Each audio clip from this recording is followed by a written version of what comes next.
मैंने सासू माँ का पीछा किया तो मैंने देखा कि वह कहीं और जा रही है।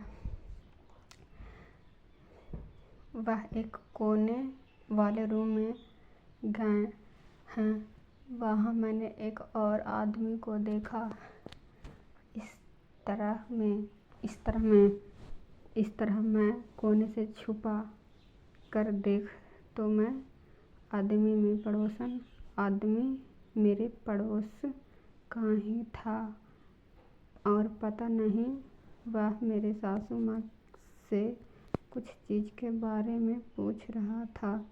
तो मैंने धीरे से सुना। मेरे सासू माँ का हाथ पकड़ फिर तकिए पर हाथ रखकर फिर बोला, वो आदमी घबराते क्यों हो? मैंने देखा कि वह आदमी हाथ दोनों पकड़ लिया और फिर धीरे धीरे नंगे पैरों से वह दरवाज़ा बंद कर दिया। फिर वहाँ से मैं चली आई।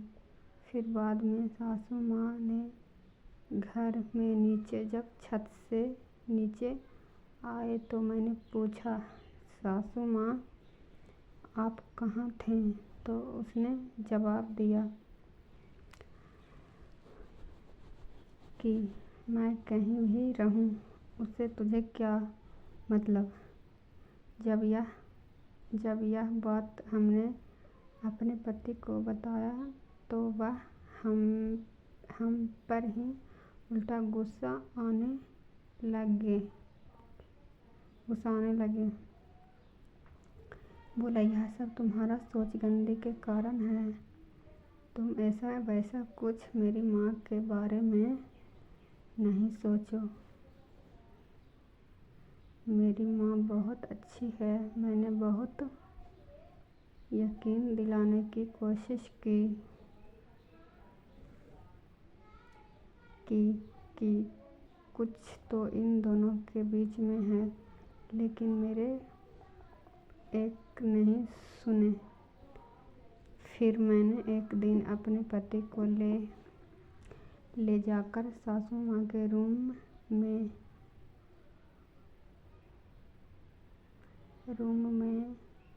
एक कोने में दोनों उनके छुप गए। फिर उसी दिन देखा मैंने मेरी सासू माँ और वह आदमी। फिर दोनों आया, कुछ बातें किया, तेरी बातों की है। और फिर जो बेड पर दोनों ने एक दूसरे की बाहों में टिककर बहुत सारी बातें करने लगे।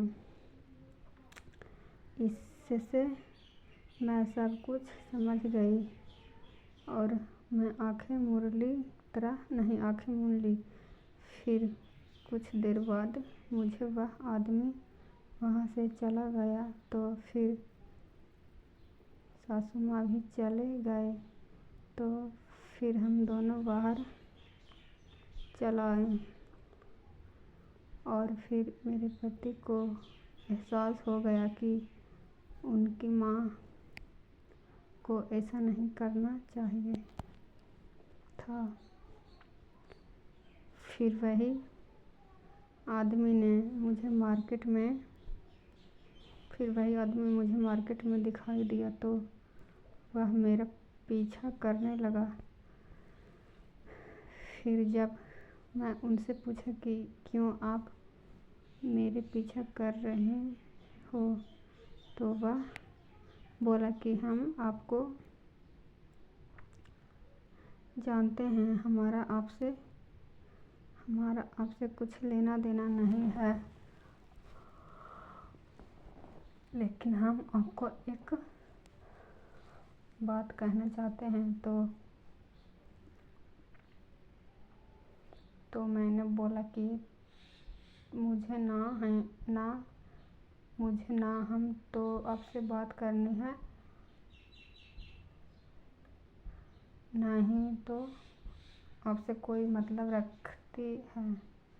आप हमसे कुछ मत बोलिए, नहीं तो हम अपने पति को यह सब सारी बातें बोल देंगे।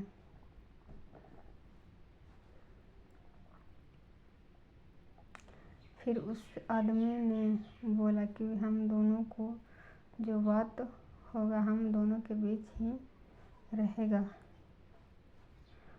कोई इसमें तीसरा नहीं जान पाएगा। तो हमें उस आदमी को एक तमाचा खींच के जड़ दिया और फिर बोला कि अगले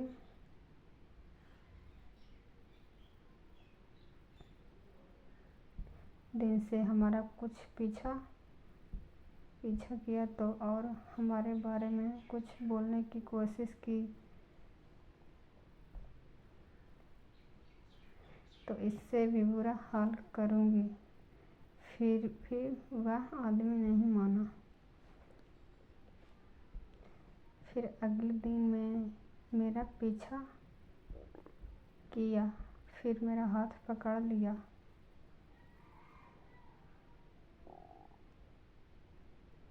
और बोला कि मैं तुम्हें रानी बनाकर रखूँगा। यह सब तुम्हारे पति को और सास को पता भी नहीं चलने दूँगा। तो मुझे वह अपने बाइक पर ज़बरदस्ती खींचकर बैठा कर अपने घर पर ले गया। वहाँ मैंने जाकर देखा कि वहाँ मेरे सासू माँ ने खाना बना रहे हैं और बोल रहे हैं, यहाँ आ जाओ, खाना बन चुका है, खा लो। हमने सुना तो हम हैरान हो गए। फिर हम दोनों को नज़रें एक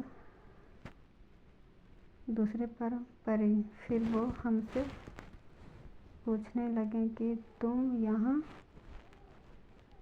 क्या करने आई हो। फिर हमने भी बोला, आप यहाँ क्या कर रहे हो। तो उन्होंने जवाब दिया, हम कहीं भी रहें हैं, इससे तुम्हें कुछ लेना देना नहीं है।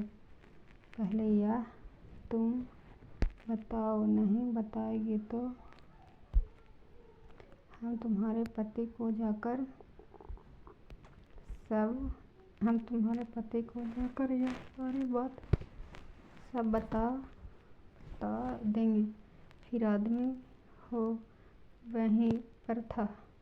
उसने सारा सब कुछ सासू माँ के बारे में हमें बता दिया और हमारे बारे में जो भी कुछ उसने सोचा था वह भी सब कुछ बता दिया कि हमने इनसे कुछ लेना देना नहीं है।